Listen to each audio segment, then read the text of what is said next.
What if the thing making your pain harder isn't the pain itself, but the guilt you're feeling for having it? If you've ever thought, it's just stress, it's not a big deal, I should be able to handle this, then this episode is definitely for you because you don't have to prove your pain is bad enough before you're allowed to admit that it hurts. Do you want to achieve your goals, but anxiety is tripping you up? Like to keep those fun weekend plans, but depression has you counseling again? Hey, I'm Lori, dog mom, lover of nature, and hygge enthusiast. Positive psychology skills help me overcome chronic severe PTSD. If you're ready to learn how to overcome your anxiety and depression and rediscover happiness and purpose in life, then get your cozy on and let's get started. Welcome back to Practical Solutions for PTSD. If you've been listening to this podcast for any length of time, you know that I believe healing involves more than just learning about how to manage symptoms. It's about finding practical ways to move forward while holding on to hope, even when life feels heavy. And that's a big reason why I created our Insider community, because it's a place where practical tools meet hope and encouragement. Sometimes you need a strategy. You need to know what to do when anxiety symptoms show up, when stress is piling up, when you're struggling with guilt or isolation, or when you simply don't feel like yourself. But sometimes you need something more than that. You need a reminder that you're not alone. You need encouragement when you're tired. You need hope when you can't quite see the next step. And for me, faith is an important part of that picture. So inside the community, I'll share practical resilience tools, encouragement, lessons I've learned from my own life, and reminders that help you keep moving forward. You'll also get behind-the-scenes stories, special resources, exclusive offers, and opportunities to connect with other people who are on the journey as well. You can join us on Facebook if you want a place to interact, ask questions, and be part of the conversation throughout the week. Or you can join my Insider email list if you'd rather receive a weekly note directly from me with practical tips, encouragement, and stories that you can read whenever you need them. You don't have to choose between practical help and hope. You can have both. So if you're looking for a community where faith, resilience, practical tools, and encouragement can come together, I'd love to have you a part of our Insider family. It's completely free, and you'll find the links in the show notes below, or you can go to practicalsolutionsforptsd.com. The links are right there on the homepage to connect to the Facebook community or to sign up for the Insider email. And remember, healing wasn't meant to be carried alone. Let's walk through this together. So again, go to practicalsolutionsforptsd.com.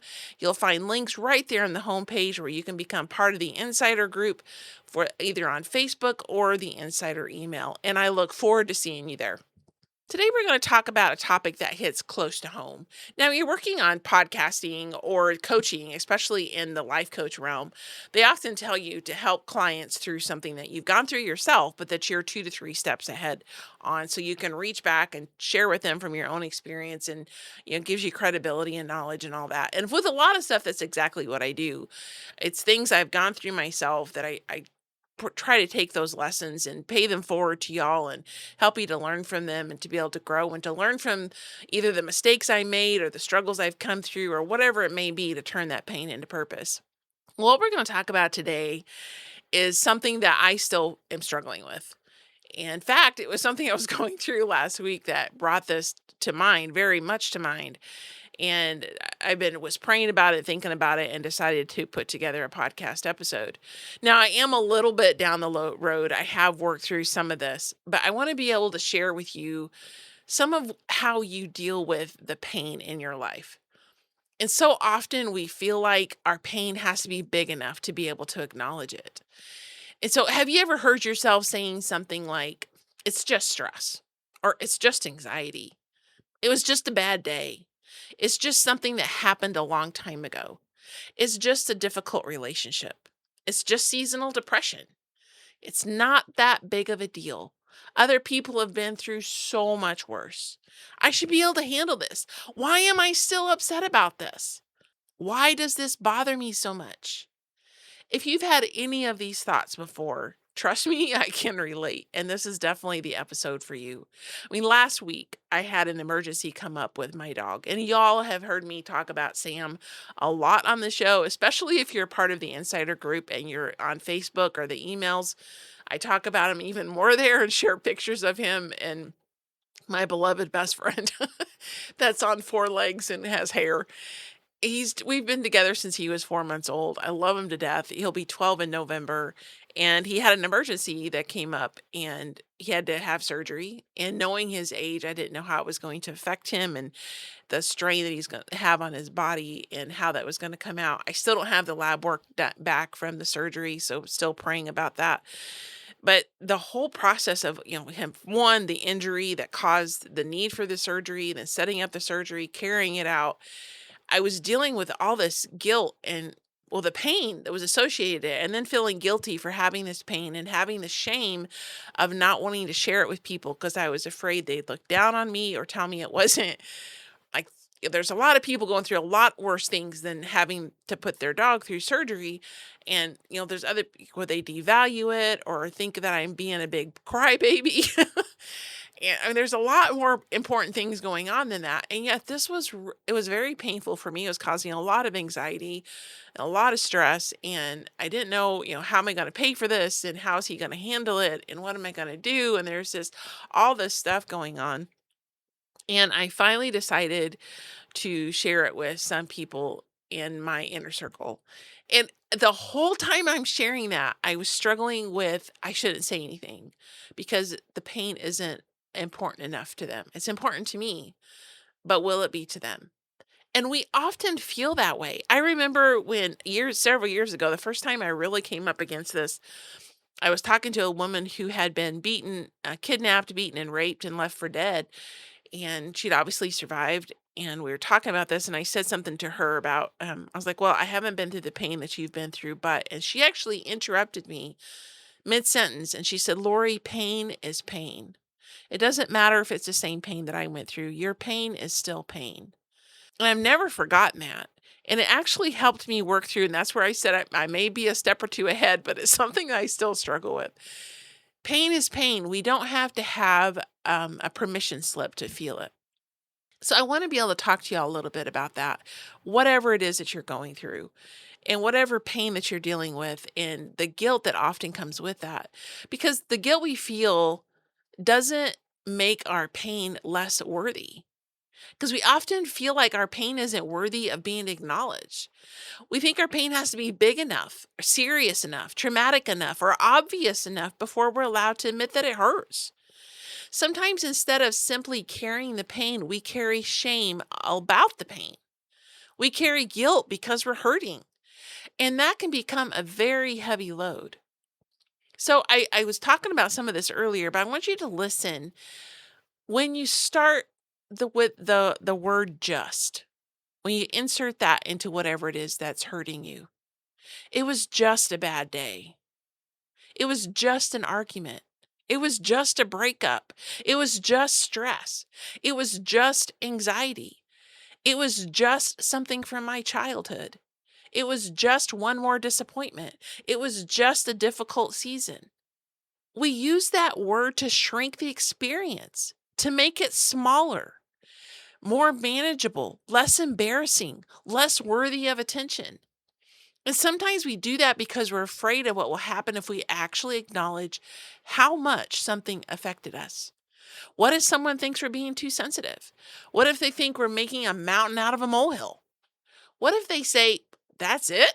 That's what you're upset about? Quit being so dramatic. What if they compare our experience to someone else's?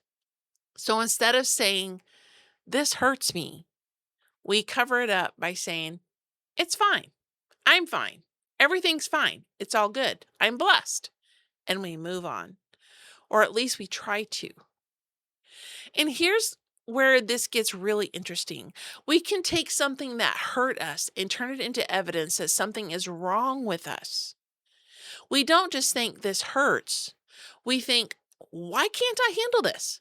Why am I still affected by this? Why am I so sensitive? Other people seem to be handling things better than I do. I should be over this by now. I shouldn't need help with this.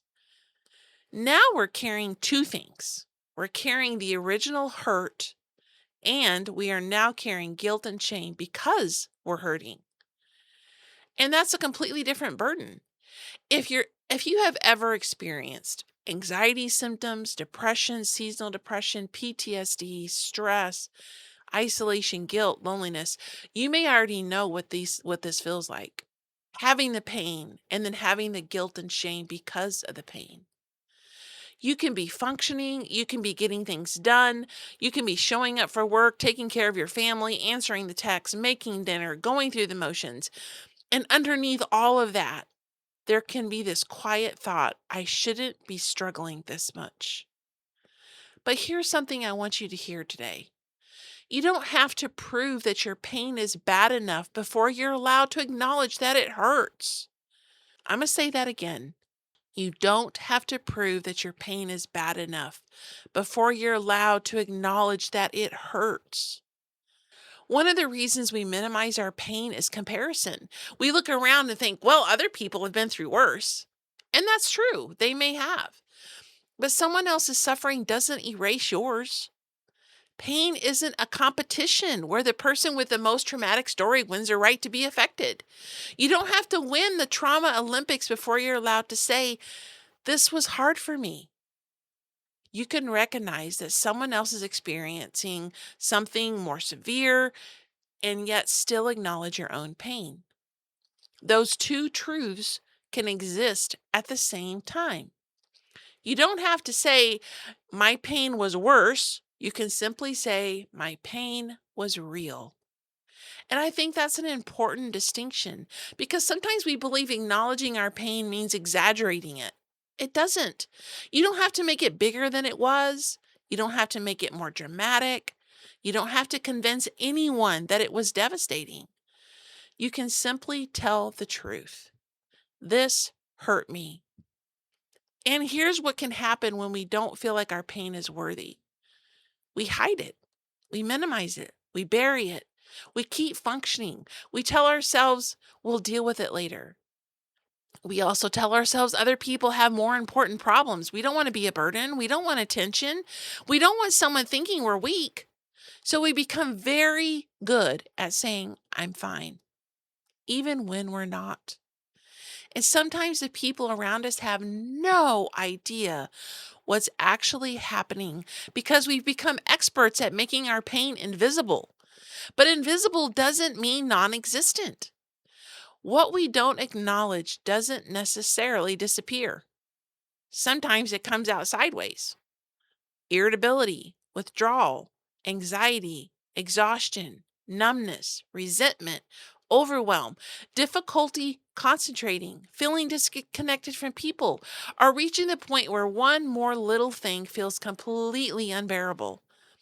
And sometimes we look at that final thing and think, why did that affect me so much? And it could be that the final thing wasn't enormous, but maybe you're already carrying a lot and that final thing was just the breaking point. And this is where I want to bring in something that I think is incredibly important. Sometimes we don't need someone else to tell us our pain is worthy. We need to stop requiring ourselves to earn the right to hurt. Think about it. What if you didn't have to build a case for your own emotions? What if you didn't have to gather evidence? What if you didn't have to explain every detail before you allowed yourself to say, this is difficult for me? Maybe you could simply acknowledge it, not exaggerate it, not catastrophize it, not make it your entire identity. Just acknowledge it. This hurts. I'm struggling. This affected me. I need some support. That isn't weakness. It's honesty. And honesty about our pain takes courage. Courage to share. Now, I want to make an important distinction here. I'm not saying you should tell everyone everything. Vulnerability without discernment can leave us feeling even more exposed. There is courage in sharing your pain, but there's also wisdom in deciding who gets to hear it. Not everyone has earned access to the tender parts of your story, and that's okay.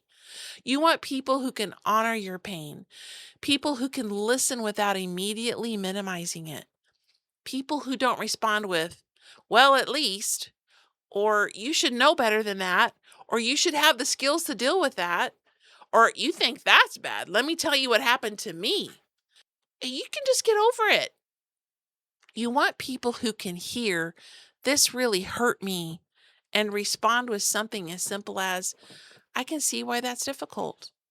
They don't have to have the exact same experience as you. They don't have to agree with every interpretation you have.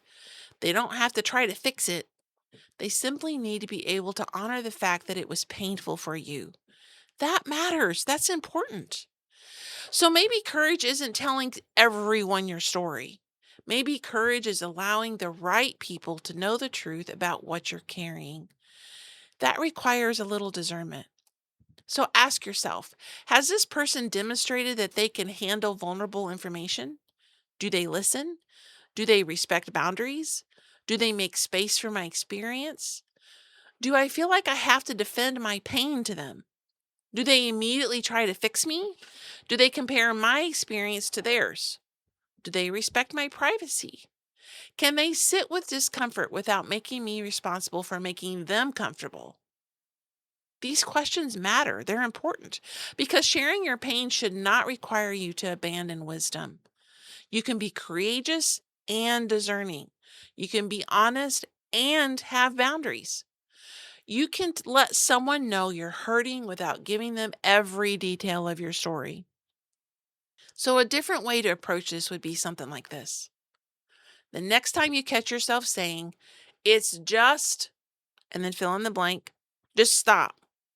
Just pause for a moment and ask, what if I took the word just out? So instead of saying it's just stress, try, I'm experiencing a lot of stress right now.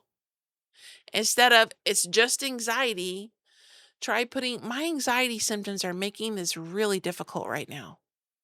Instead of it's just something that happened years ago, try something that happened years ago is still affecting me.